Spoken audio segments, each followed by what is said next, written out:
Hi, I'm Phil Huckle, UK Brand Ambassador for Pernod Ricard's Scotch whisky portfolio. Today I'm going to debunk one or two of the myths that surround the world of Scotch whisky.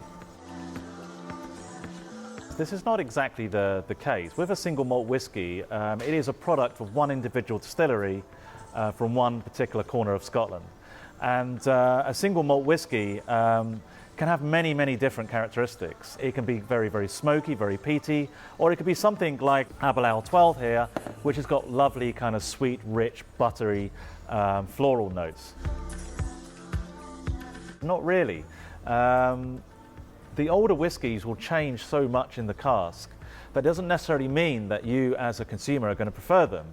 Some people might prefer a younger, fresher style of whisky, which might have only been aged 10 or 12 years. While some people will prefer the older style of whisky as it has developed different characteristics.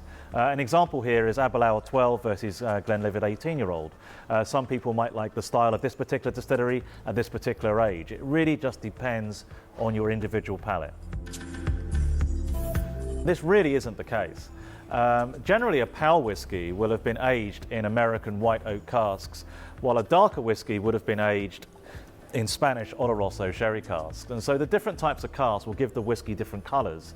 However, the flavours can be very intense on both.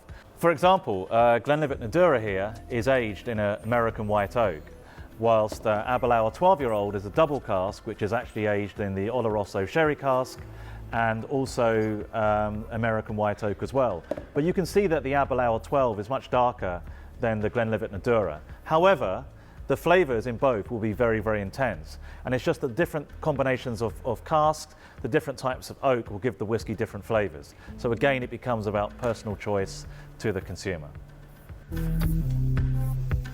Another myth is that you should never add mixers with a single malt whisky, and this is actually one of the myths I do kind of agree with. Even though you will find in some cases bars and restaurants that will use a single malt to make a cocktail, in my personal opinion, one of the joys of drinking these great single malts is because you're discovering the individual flavours of this particular distillery and from this corner of Scotland. So that's one myth I kind of agree with. This actually couldn't be further from the truth. The majority of Scotch whiskies actually don't have any smoke with them at all.